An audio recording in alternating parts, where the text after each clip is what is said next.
mês de junho. E nós vamos hoje iniciar uma nova série de mensagens, bem desafiadora. Não pela sua complexidade teológica,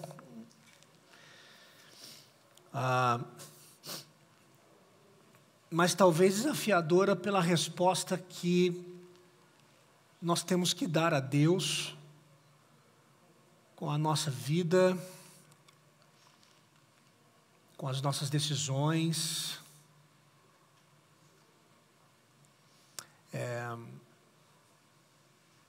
O tema da nossa série de mensagens em junho será cura. E só essa palavra solta, ela pode gerar muita expectativa, né? Porque acredito que... Obrigado, Rafa. Acredito que em algum momento, em alguma situação da nossa vida, a gente deseja algum tipo de cura, né? Não precisa ser, se você não está doente fisicamente, pode estar de algum outro jeito, ou alguma área da sua vida que você quer muito que se resolva, né? A palavra cura, ela é bem emblemática e ela gera não só uma expectativa, mas ela gera uma esperança também para nós. Eu espero que esse mês de junho seja um mês de cura. De diversas maneiras. Seja física, emocional, espiritual. Eu não sei qual é o tipo de cura que você precisa, né? Mas eu espero que nesse mês de junho Deus possa realizar um milagre em nós e transformar a nossa vida, trazer esperança para o nosso coração e fazer a gente viver o evangelho que o Senhor quer que nós venhamos a viver. Eu espero que esse mês Deus possa curar o seu povo. E para a gente iniciar o nosso tema de mensagens, cura, hoje a gente vai falar sobre a cura em um aspecto da vida. Durante todo o mês, a gente vai falar sobre alguns assuntos. E agora, hoje, nós vamos falar um pouquinho sobre ansiedade. É claro que talvez ansiedade fosse um tema bom para todo mês. Mas eu acredito que hoje dá para a gente entender algumas coisas importantes para a gente se livrar desse jugo que tantos de nós carregamos durante a vida, durante a semana, e que é bem possível que muitos estejam até doentes por conta de uma ansiedade que se tornou como um tsunami tão grande, né? E para isso, eu quero convidar você a abrir a sua Bíblia em Romanos, capítulo 11.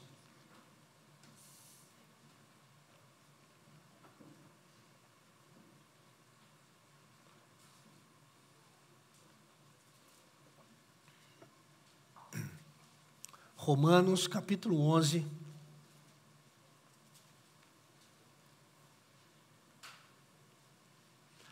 E eu vou ler dos versículos 33 a 36.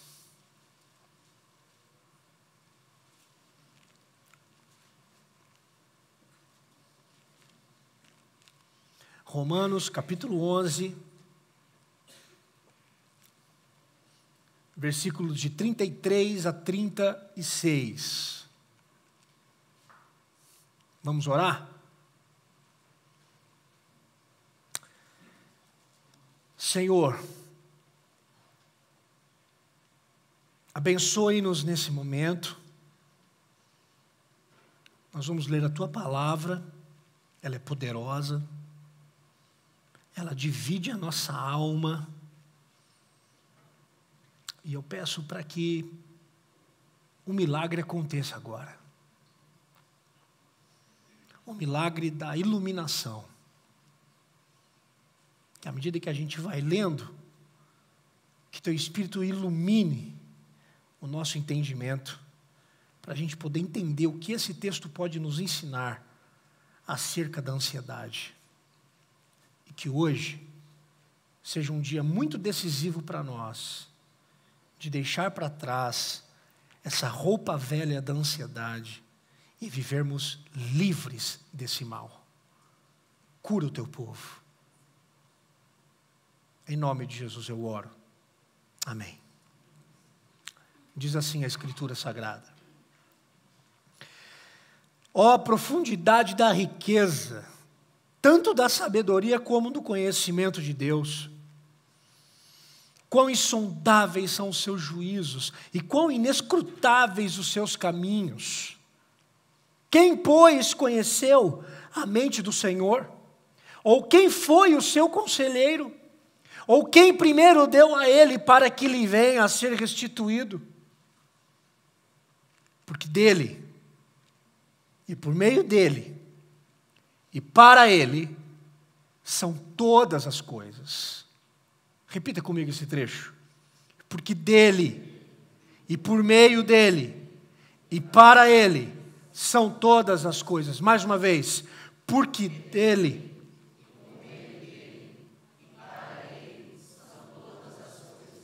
a ele, pois, a glória eternamente.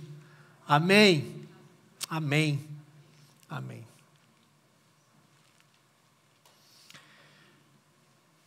Eu não sei se são as más línguas, né? Mas dizem as más línguas que a gente vive na época mais ansiosa do mundo. Alguns dão esse título para a nossa geração por conta da tecnologia, por conta da vida corrida que o homem pós-moderno vive. Eu não sei se é a época mais ansiosa da história humana, eu não sei, talvez. Mas a certeza que eu tenho é que desde que o pecado entrou na história humana, a ansiedade ela se tornou um perigo muito real e muito próximo de nós. Eu tenho uma imagem na minha cabeça sobre ansiedade. E quando eu penso em ansiedade, a imagem que me vem na mente é de um rio. Mas não é aquele rio calminho, né, que tem lá em Leme, né, aquele que a gente chama de corguinho.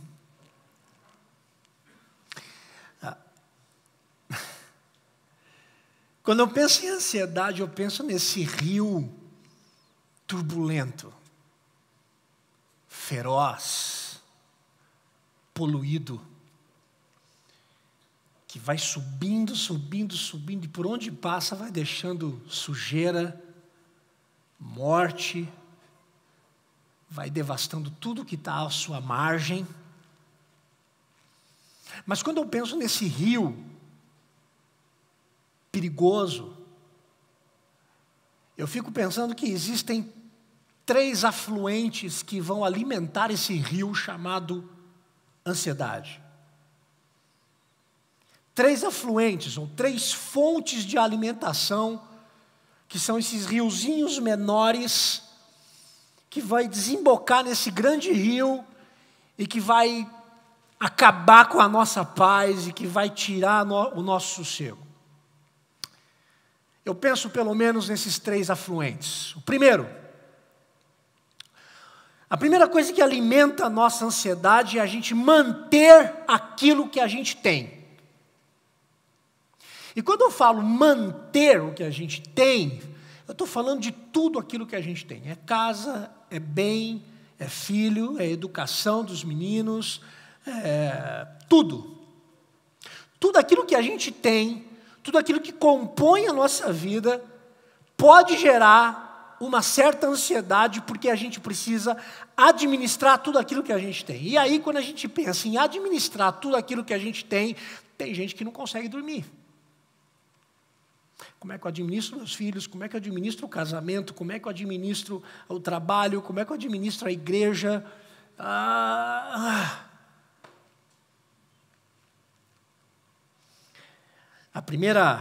Esse primeiro afluente é manter tudo aquilo que a gente tem, manter intacto, manter sob o nosso controle. O segundo afluente é não perder o que se tem. Se por um lado tem gente que fica ansiosa para manter o que você tem gente que fica ansioso em perder aquilo que se tem. Então agora já não basta administrar, você não pode perder. Então, para não perder, você agarra.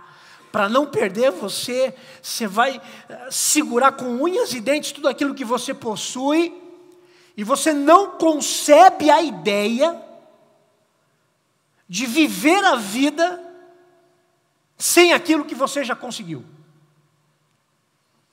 De conceber a ideia de se perder o que se tem, o coração começa a palpitar.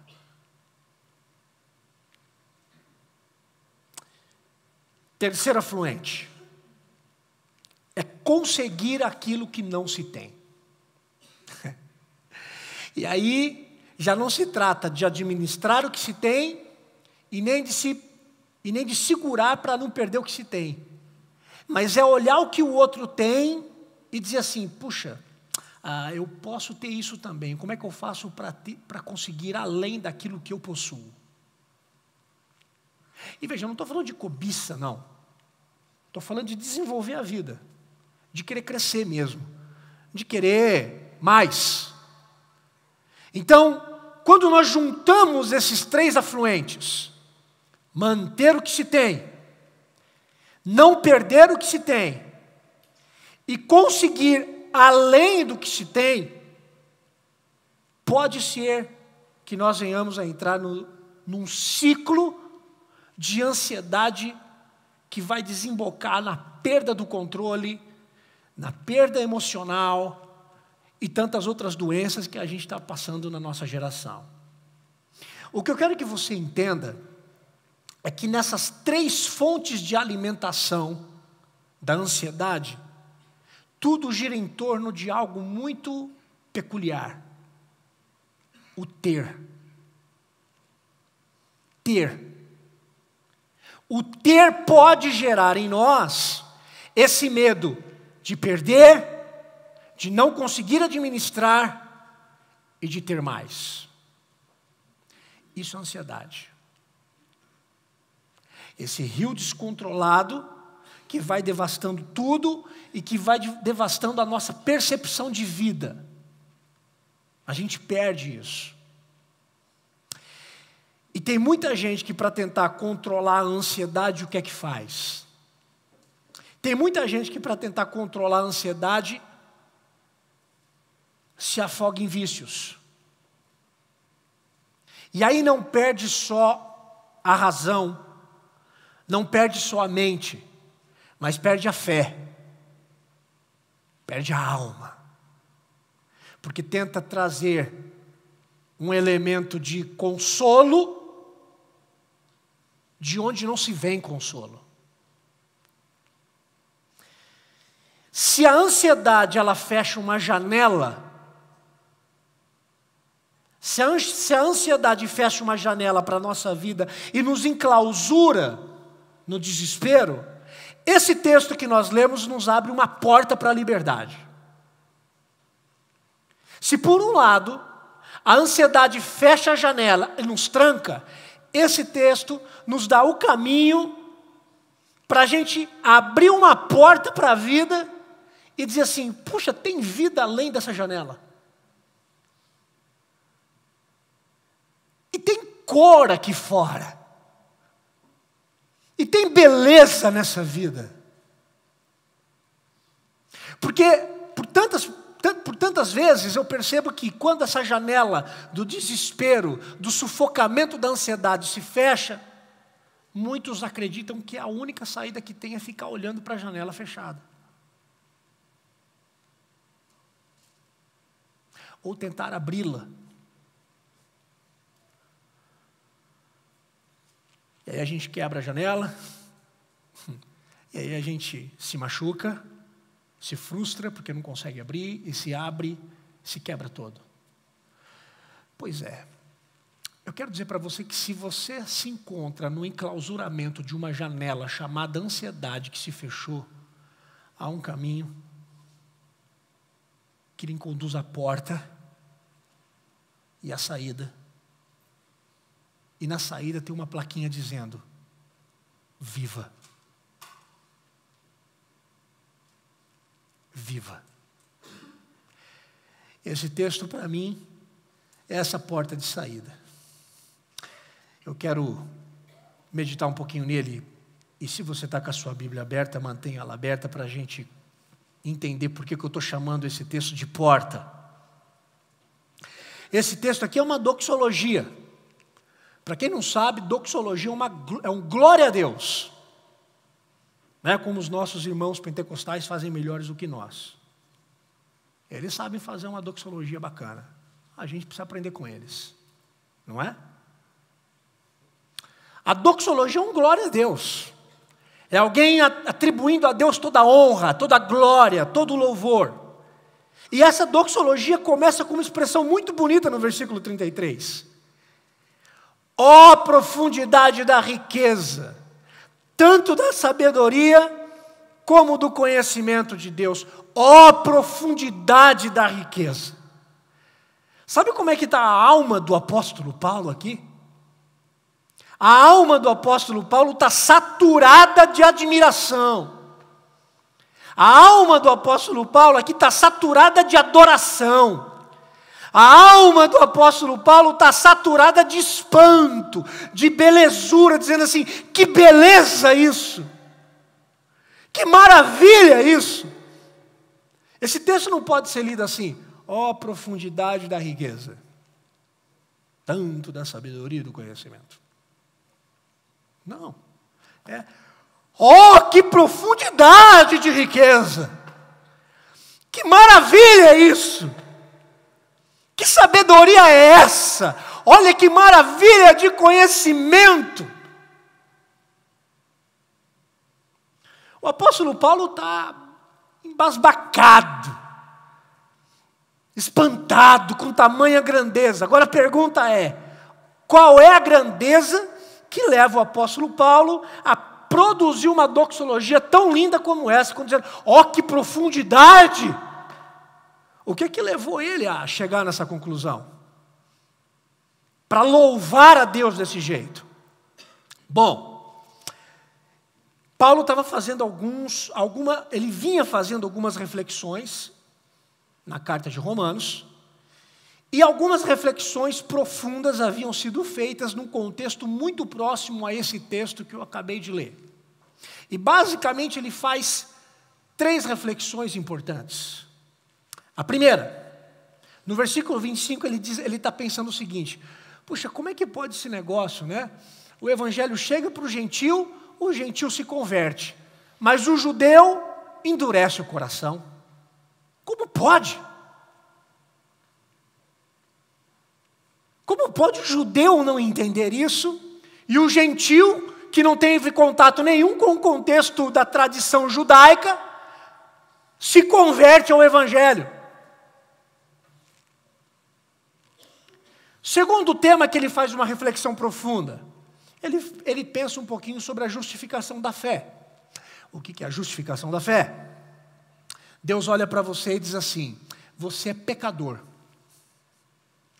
Você não pode participar da ceia. Você não tem condições disso. Porque só pode participar desta mesa quem é justo. Aí a gente vai para Romanos capítulo 3. Não há um justo sequer. Quem pode participar? Quem Deus justifica. Eu não posso chegar para Deus e dizer assim: dá licença, eu me justifiquei, eu sou justo porque eu sou bonzinho, eu ajudo a senhora a atravessar a rua, eu ajudo as pessoas lá na igreja, então dá licença que eu vou participar da ceia. Aí Jesus diz assim: não, você não é justo, você é um miserável pecador religioso.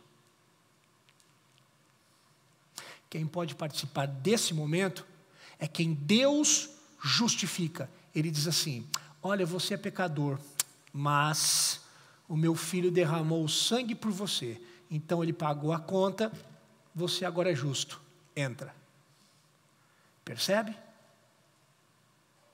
Então Paulo agora trata também, ele faz uma reflexão sobre a justificação pela fé. Isso não vem de nós, vem do Senhor. E a terceira reflexão que ele faz, muito interessante, no versículo 32, o versículo anterior ao texto que eu li. Ele diz assim: como pode Deus permitir que nós fiquemos presos, ele usa essa expressão, presos na desobediência. Como é que Deus permite que nós fiquemos presos na desobediência e ao mesmo tempo Ele usa a prisão da desobediência que nós estamos para nos ensinar o Evangelho e converter a nossa alma? Parecido com o que Deus fazia no Antigo Testamento com o povo. O que é que Deus fazia com o povo do Antigo Testamento? Levava os presos para a Babilônia, levavam eles cativos, eles ficavam presos e lá eles aprendiam e retornavam. Era isso. Paulo está pensando a mesma coisa, só que agora no contexto do Novo Testamento. Paulo está pensando sobre 3 situações difíceis para dar uma resposta muito clara. O coração de um fica duro para o Evangelho, o coração de outro não. As nossas ações não contam para justificar a gente. E terceiro, como é que Deus permite a nossa desobediência e que ela de alguma maneira se torne uma ação da graça dele para nos fazer obedientes? Pode parecer um pouco confuso o que eu estou dizendo, mas são 3 situações que podem gerar ansiedade no coração de qualquer ser humano. Quer um exemplo? O macaco está dando aqui, por favor. Quer um exemplo de como que isso pode gerar ansiedade para nós? Se nós pegarmos essas teses e nós as transformarmos em perguntas. Se nós transformarmos esses 3 assuntos em perguntas, o negócio vai começar a ficar um pouquinho mais claro. Quer ver? Primeira tese. Por que o meu marido não se converte? Por que eu oro e o meu filho continua distante do Evangelho? Por que a minha irmã da igreja chegou na igreja, o marido dela já se converteu, e o meu marido, que está casado comigo há 40 anos, esse homem não se converteu ainda? Por que o meu filho não conhece o Evangelho e o fulano acabou de chegar e se converteu? Por que eu não vejo a conversão desse, mas eu vejo a conversão do outro? E aí, porque a gente não vê a conversão dos nossos, o que acontece com a gente? Ansiedade. Como pode? Segunda pergunta, ou segunda tese, não é? Deus, o Senhor me aceita mais do que o outro porque eu sou uma pessoa que frequento muito a igreja e eu ajudo muitas pessoas, não é? Não, sim, Deus, porque tem gente na igreja que não ajuda tanto, mas eu ajudo demais. Eu estou envolvido com o ministério de arrumar a ceia, eu estou envolvido com o ministério de limpar o púlpito, eu estou envolvido com o ministério de acender a luz da cruz lá no culto. Então eu sirvo muito mais do que gente que chega aqui na igreja e fica sentadinho ouvindo o pastor pregar. Então eu tenho mais méritos do que ele. Então o Senhor me abençoa mais, não é, Deus?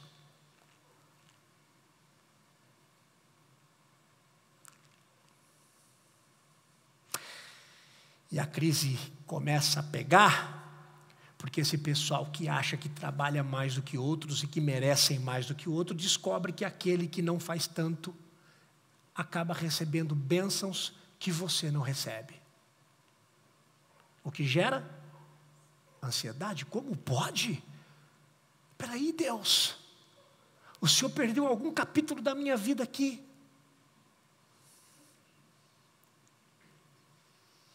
Terceira tese.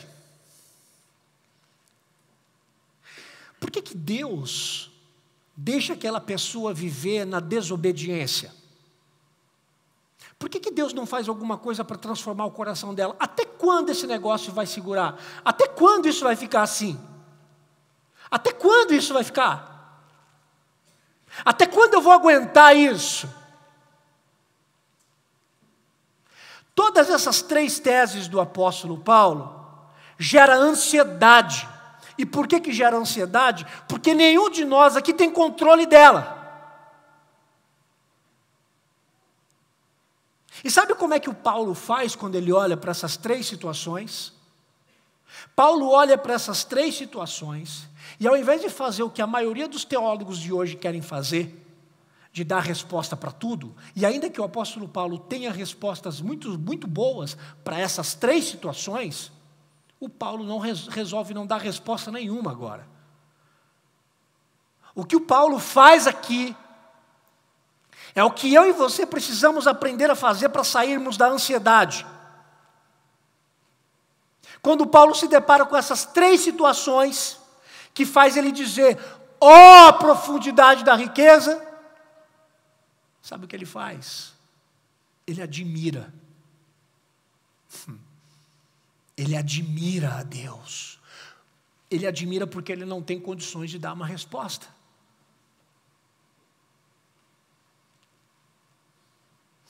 E eu fico pensando que a maioria das nossas ansiedades, elas são resultados de posturas, de muito mais questionamentos do que de admiração a Deus.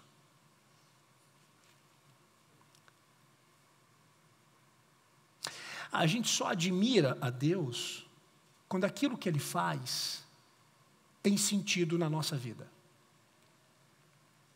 Se eu preciso de um emprego, e Deus abre a porta de um emprego, eu o admiro porque Ele foi fiel. Mas se eu estou desempregado há 7 anos e não consigo um emprego, eu não consigo admirar a Deus porque Ele deixou de ser fiel?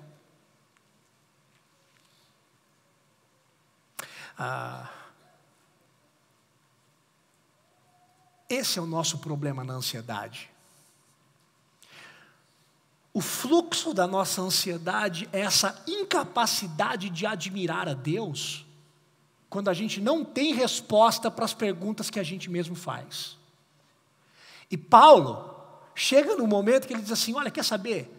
Estou cansado de teologizar a vida. Ó profundidade da riqueza, o Senhor é maravilhoso. E quer saber? Eu posso não ter resposta para nenhuma dessas questões. Ó profundidade da riqueza, da sabedoria, do conhecimento de Deus. E ele chama de profundidade de sabedoria e conhecimento. E deixa eu esclarecer aqui 2 coisas. Primeiro, sabedoria aqui. A sabedoria é essa capacidade de selecionar os melhores meios para que alguma coisa aconteça. Você acredita que Deus é sábio? Você crê que Deus é sábio? Se você crê que Ele é sábio, então você confia de que Ele usa de todos os meios, os melhores meios possíveis, para atingir um fim na sua vida. Você acredita nisso? Mesmo?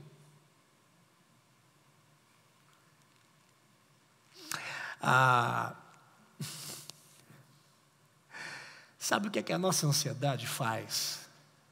A nossa ansiedade questiona. Mas o nosso problema não é só questionar, porque a nossa ansiedade, ela duvida da sabedoria de Deus. Porque nós nos tornamos tão ansiosos que nós achamos que a nossa sabedoria, ela é mais cristalina do que a sabedoria de Deus. E por ser mais cristalina, por estar aqui, aos nossos olhos e a gente conseguir ver as coisas, então ela vai fluir melhor na vida do que o caminho de Deus. Essa é a nossa briga com Deus constante. A gente vem aqui e a gente diz, não, eu confio que o Senhor é sábio. Bom, se você acredita que Deus é sábio para conduzir a sua vida, Ele mexe os meios da melhor maneira possível para atingir um fim na sua vida, ainda que você não entenda. E se você não entender, ó a profundidade da riqueza e da sabedoria.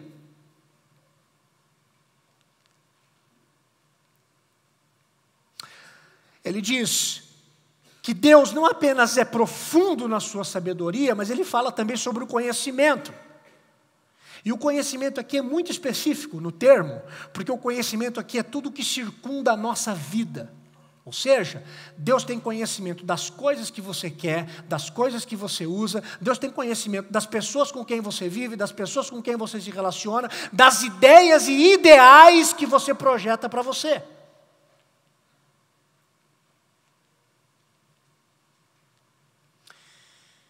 E aí Paulo continua no versículo 33, dizendo, quão insondáveis os seus juízos e inescrutáveis. Sabe o que é inescrutáveis?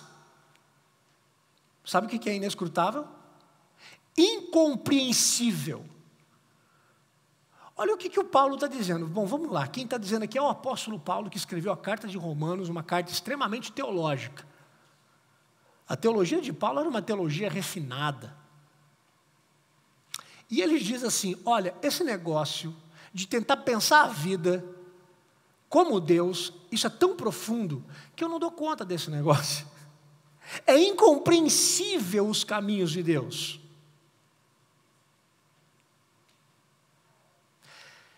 E quando ele diz que é incompreensível, ele não está dizendo que a vida, ela segue um fluxo sem um acaso. A sua vida não é uma junção de situações fora do acaso, como se Deus dissesse assim, bom, vai vivendo aí, eu vou ali no banheiro e já venho. E aí quando Deus volta, Ele olha e diz assim, o que você fez? Bom, deixa eu tentar arrumar agora, né? Não, isso não é Deus.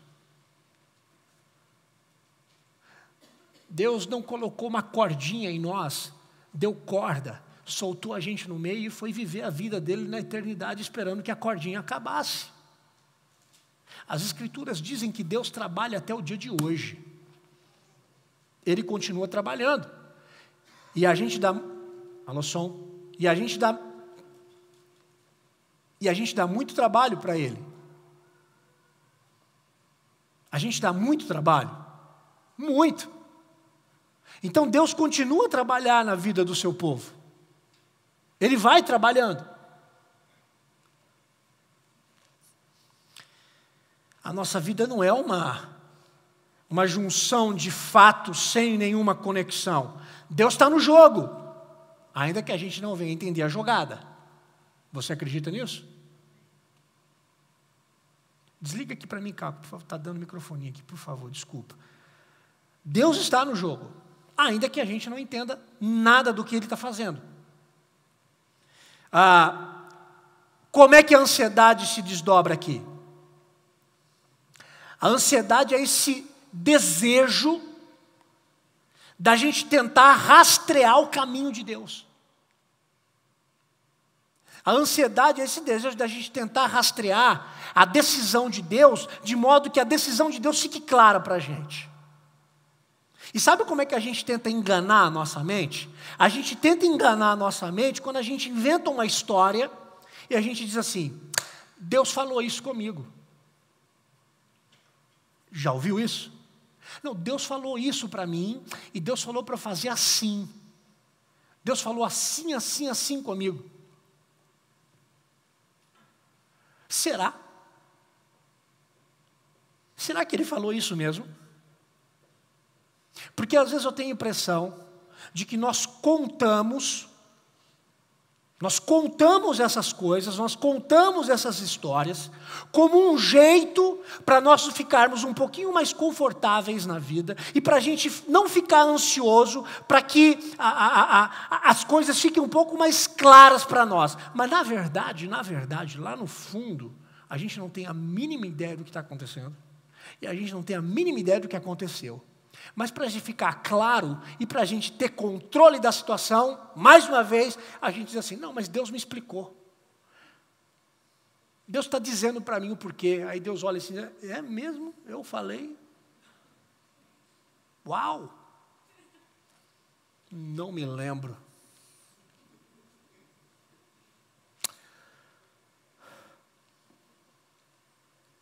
E aí Paulo continua o seu raciocínio porque ele faz 3 perguntas. E as 3 perguntas que o apóstolo Paulo faz são 3 perguntas bíblicas. E a partir dessas 3 perguntas bíblicas, Paulo vai começando a conduzir o meu coração e o seu coração para lidarmos com a ansiedade. A primeira pergunta ele faz: quem conheceu a mente do Senhor? Essa pergunta está lá em Isaías, capítulo 55. Quem conheceu? Segunda pergunta, ele diz, quem foi o seu conselheiro? Também em Isaías capítulo 40. E a terceira pergunta que ele faz, quem deu primeiro a Deus para que ele pudesse ser restituído? E essa é uma palavra de Jó, capítulo 41. Paulo não inventa a pergunta. Paulo segue nas perguntas dos profetas e nas perguntas que a própria Escritura faz para Deus e a respeito de Deus.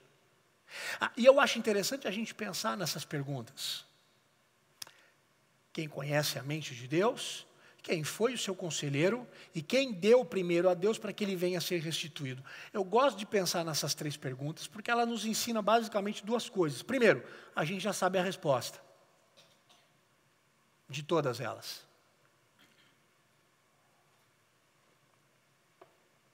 A segunda coisa é que essas perguntas elas colocam a gente no lugar onde nós devemos estar na vida. Eu preciso dizer uma coisa muito séria para você. Se você está aqui dizendo que você é cristão, eu preciso dizer que não há vida cristã sem confiança e não há vida cristã sem independência.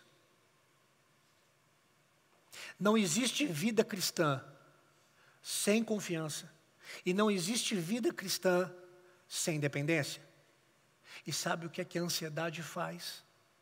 A ansiedade briga exatamente com esses 2 pontos.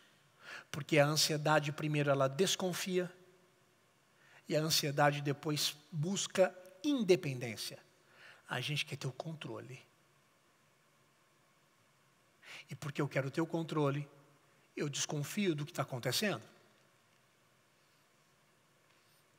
Depois de Paulo fazer essa introdução maravilhosa, ele conclui no versículo 36 de forma pontual. Paulo foi cirúrgico quando ele coloca aqui o versículo 36. E para mim, esse verso é o caminho que a gente pode adotar na vida diante de todas as variáveis possíveis. Se você está vivendo alguma coisa na vida que não faz o menor sentido para você, eu queria dizer para você que hoje então você vai ter uma resposta. Olha a minha pretensão. Mas é isso.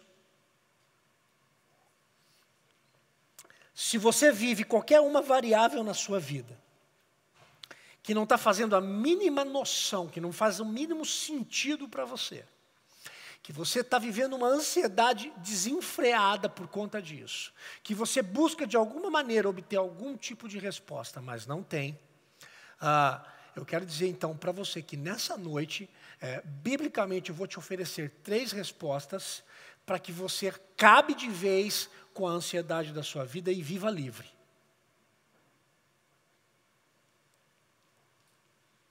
Me permita poder te dar 3 respostas.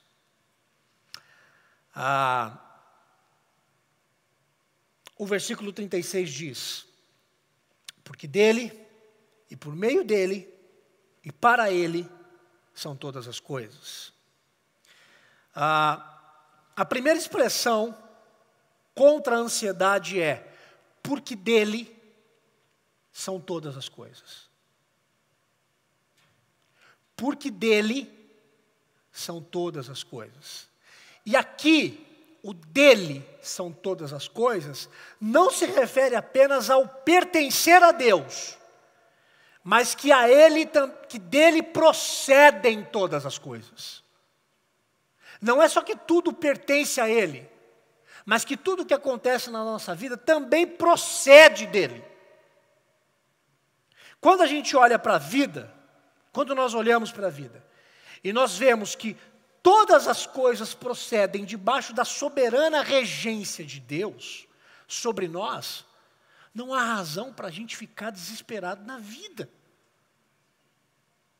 Porque Deus não está ausente. E Deus não é pego de surpresa com as nossas inconsistências, com as nossas fragilidades, com as nossas posturas. Deus não é pego de surpresa. Porque dele são todas as coisas. Dele é tudo. E quem olha a vida assim, entende a palavra dádiva.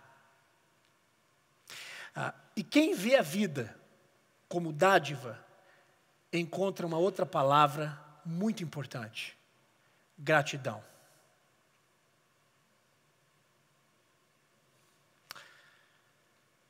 Quando nós olhamos para a vida com gratidão, a vida ganha outra cor.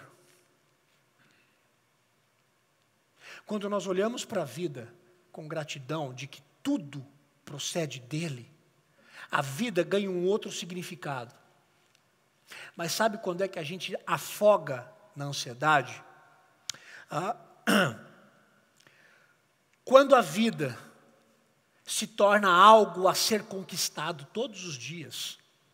Quando a vida se torna algo que precisa ser fruto da minha capacidade, fruto da minha virtude, fruto do meu esforço, fruto do suor do meu trabalho, aí a gente começa a olhar para a vida como resultado da minha história nela, e aí a gente diz assim: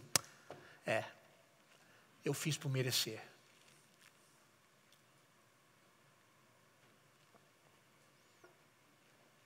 Eu mereço esse carro.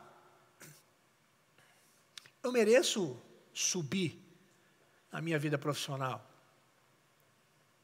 Eu mereço. Sabe por quê? Porque eu trabalho muito. Eu sou íntegro. A gente não fala isso, mas a gente diz nas entrelinhas: eu sou bom. Eu sou responsável. Sou pai de família. Eu sou uma mulher zelosa. Eu faço as coisas dentro do quadrado, do meu quadrado. A minha vida é resultado do meu esforço. E aí, quando a gente começa a dizer que a nossa vida é resultado do nosso esforço, então a vida começa a custar caro demais. Resultado? Nós somos engolidos pela ansiedade que nós mesmos produzimos. A ansiedade de sermos os melhores. Porque se a gente não for o melhor, a gente vai ser esquecido.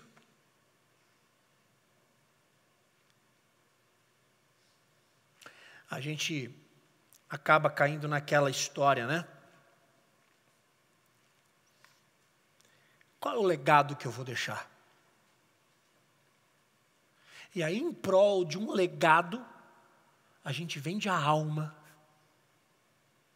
A gente vende tudo para construir um legado. Sabe onde está o seu legado? Na cruz do Calvário.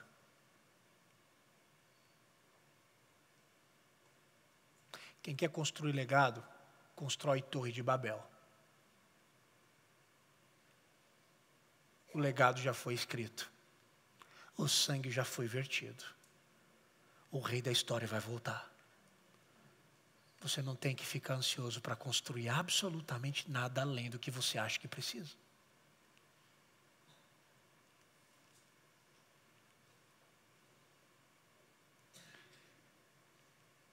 Porque dele são todas as coisas. Tudo procede dele. Jó que o diga. Pastor, você está dizendo que até o sofrimento pode vir de Deus? Sim, estou dizendo isso. Mas como é que pode o sofrimento vir de Deus? Ah, não sei. Mas por que Deus permite o sofrimento para nós? Também não sei. Ó, profundidade da riqueza. E quando eu não sei, eu admiro a Ele, que sabe. Porque o meu pensamento não é o mesmo que o dele. E nunca será.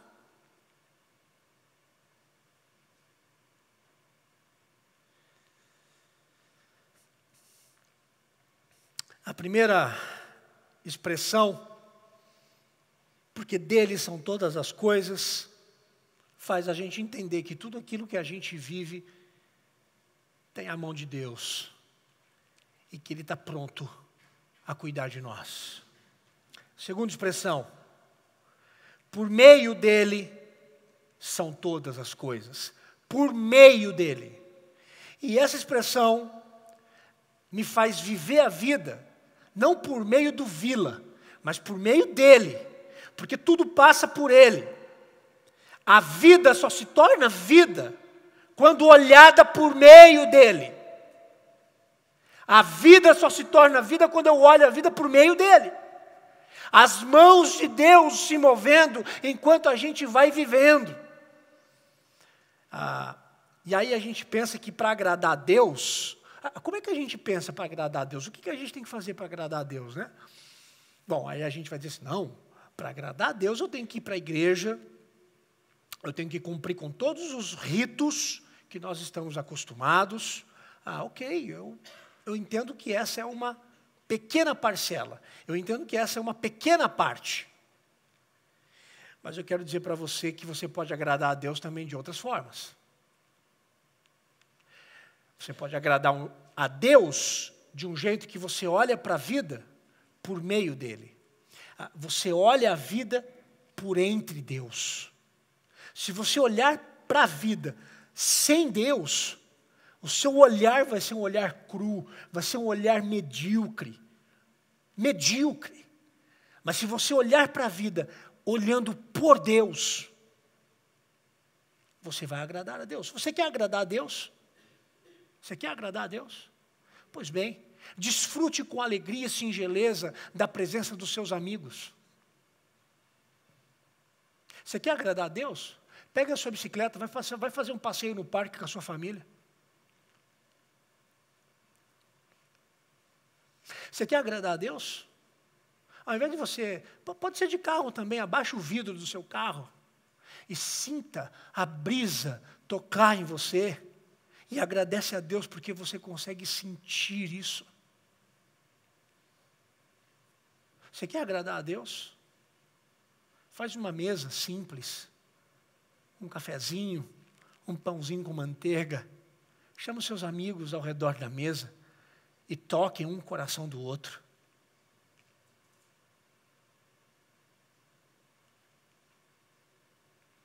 A vida só pode ser vista como vida à medida em que a gente vê a vida pelos olhos de Deus, porque Ele é o autor da vida. Sabe qual é o nosso problema? A gente faz uma dualidade entre sagrado e aquilo que é secular. Isso atrapalha demais a nossa vida, porque a gente fica ansioso com esse negócio. Não, agora eu estou no secular. Não, agora eu estou no sagrado. Agora eu estou no secular. Agora eu estou no sagrado. A gente tem muito que aprender com o pensamento cristão medieval. Porque lá na Idade Média, as pessoas tinham uma experiência com o divino à medida em que elas viviam a vida cotidiana delas, a vida diária. A religiosidade delas estavam totalmente emaranhadas na vida cotidiana delas. Lá no pensamento medieval cristão, o mundo espiritual e o mundo material, eles se interpenetravam um no outro. Eles estavam juntos. Diz um certo autor que os cristãos daquela época viviam de modo sacramental. Eu achei essa expressão bonita. Viviam de modo sacramental. Porque eles acreditavam que tudo o que eles viviam, Deus estava relacionado naquilo. Para eles, a única razão de se entender a vida material era pela relação que eles tinham com Deus. Se eles não mantinham relação com Deus, aquilo que eles viviam não fazia o menor sentido. Eu acho que talvez a gente precisa ter um pouco de compreensão nisso. Porque eu tenho a impressão de que talvez nós estamos nos tornando cristãos muito ansiosos, ranzinzas e até chatos. A gente está ficando chato. Porque o que é de Deus são coisas apenas concernentes à igreja. Fora dela, não tem nada que Deus pode proporcionar para nós como sendo bom. Aí a gente fica chato, insuportável. Acho que está na hora da gente viver a vida em todos os seus desdobramentos por meio dele. Eu estou com os amigos por meio dele. Eu estou no trabalho por meio dele. Eu estou vivendo a vida por meio dele. Tudo por meio dele. Tudo por meio dele. Aprenda a viver o por meio dele não só aqui. Aprenda a viver o por meio dele em coisas que você faz menores na vida. Menores. Terceira expressão. Para ele são todas as coisas. Para ele são todas as coisas. E essa expressão é a mais bonita das outras duas. Ela é a mais bonita. Porque ela é uma resposta ativa ao que nós fazemos, olhando a vida, e a gente devolve a vida para Deus. O que a gente faz com a vida? A gente consome ela. A gente vive ela. É como se nós pegássemos a vida e nós a chupássemos como se fosse uma laranja. Nós vamos sugando, sugando, sugando. Mas quando eu olho esse texto, ele diz assim, para ele, é como se eu pegasse a vida e devolvesse ela para Deus. Interessante, né? Porque o que eu e você queremos fazer com a vida é sugá-la, usá-la e ela venha a ser nossa. Talvez está aqui uma boa base bíblica para dizer que a vida já não pertence mais a nós. Porque também é para Ele, todas as coisas. E isso me faz pensar, se a sua vida é uma laranja, você teria condições hoje de oferecê-la a Deus? Como ela estaria? Como estaria a sua laranja? Você teria coragem de dizer, Deus, está aqui, eu estou devolvendo a minha vida para você, está aqui. Deus gostaria de receber o que você tem para dar para Ele hoje? Que tipo de vida você está devolvendo para Ele? Porque Ele lhe deu a vida. E a resposta agora é sua. O que é que você vai fazer com aquilo que Deus lhe deu? O que é que você tem feito com a vida que Deus lhe deu? Você está sugando ela para você, ou você tem devolvido essa vida a Ele? Os nossos esforços, eles estão sendo voltados e engolidos pela nossa ansiedade, porque a gente vive a vida consumindo para nós. E a gente dá isso como se fosse justa causa. A vida é minha. Não é isso? A vida é minha. Eu faço com ela o que eu quiser. Deixar a ansiedade é descobrir esse tripé da vida dinâmica. Porque dele, por meio dele e para ele são todas as coisas. Porque dele, por meio dele e para ele são todas as coisas. Não há como a gente viver submerso na ansiedade vivendo assim.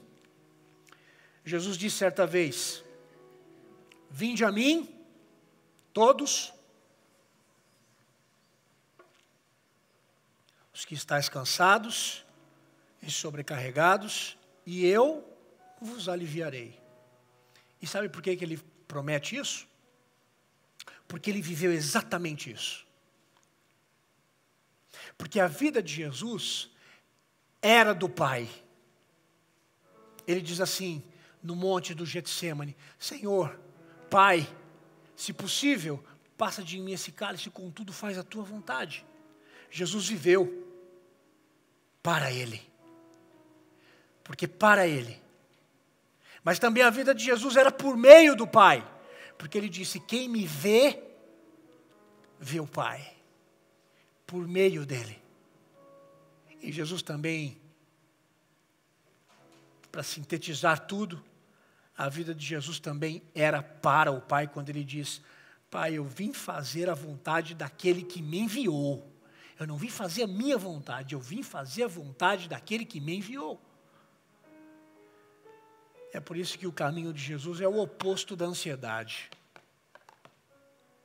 Porque dele, para ele, por meio dele, toda a honra e toda a glória é para ele. E tudo que eu vivo é dele, é para ele e é por meio dele. Vamos orar, vamos ficar em pé.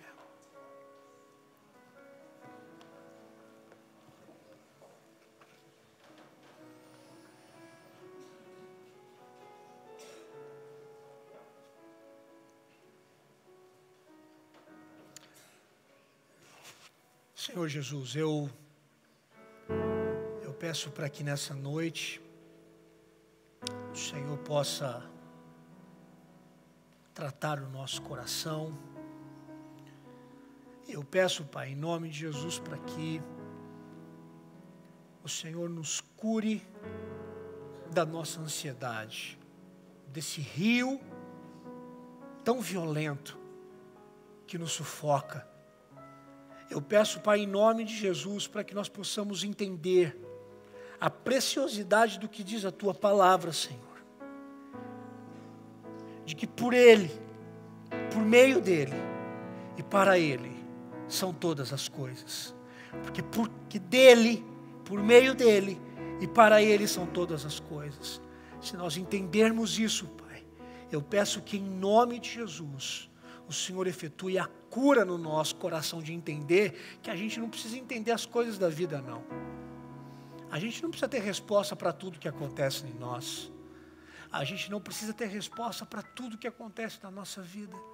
A gente só precisa entender que tudo é para o Senhor, é por meio do Senhor e para a glória do Senhor. E que isso nos basta. Que a graça do Senhor Jesus, o amor de Deus o Pai, a comunhão e a consolação do Espírito Santo esteja sobre a sua vida, abençoando você e capacitando você a viver livre da ansiedade.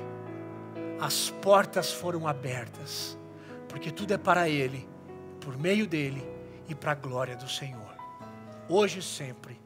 Amém. Amém. Deus abençoe muito a sua vida.